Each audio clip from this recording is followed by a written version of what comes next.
Have you ever wanted more pleasure in your life? Yeah, you've come to the right space. I'm Rachel, been an intimacy coach for 10 years, and I have been inspired to do this series all year long, talking about ways to incorporate sex and intimacy and pleasure into your everyday life.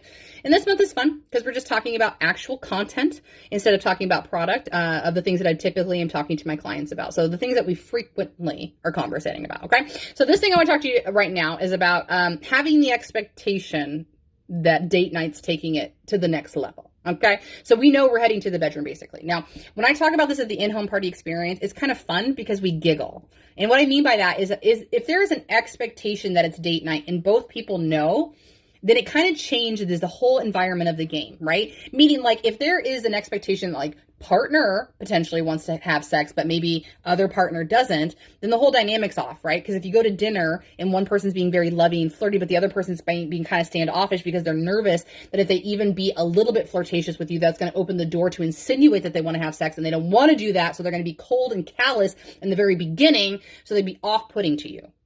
Ooh, terrible, right? But if we're on the same playing field, even if at the very beginning it's, hey, I really want to have sex tonight versus, I'm just not sure if I really want to be physical, but I do want to connect. Would that be okay for us to discuss and consider? Absolutely. Let's start with that. So then we go to dinner and partners reaching across the table and rubbing your arm, or even moving to the other side of the table to rub your back. Just being very conscious and aware of being gentle and kind to you so that both needs can be fulfilled of actually connecting with one another, but there's no pressure of necessarily going to the bedroom. However, when it is date night and we both know what's about to happen, this is a really integral part of kind of elevating for both of us. Because as we head into the bedroom, right, this is where men can have an incredible gift of being very one-track minded. They're thinking about your booty, your booty, your booty.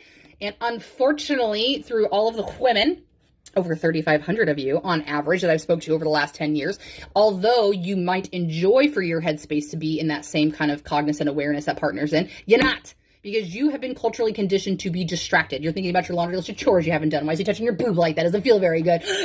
That's a problem, because you need to understand that when you're not present in this moment, thinking about what does feel good, what you're really enjoying about that, you're in a future that doesn't exist with your laundry list of chores. You're in a future that doesn't exist when you're planning dinner. You're in a future that doesn't exist when you're thinking about paying bills. And that is programming your brain that sex is a chore. You need to be here where this feels good, that this is nice, that I really enjoy that my partner's taking this time on me. All of those things are going to positively associate sex and intimacy instead of the forefront of the future that does not exist. So it's so important for you to come back to this moment. And it's going to take time. You're not going to get there tomorrow. This is not an Amazon Prime world as much as we want it to be. So you're going to take time and give yourself grace and forgiveness when it doesn't happen immediately, but start to see the change that envelops from associating this positivity with it over time. Thanks so much for being here. Got to go. We're at the 3-minute mark. Bye. I love you. Bye.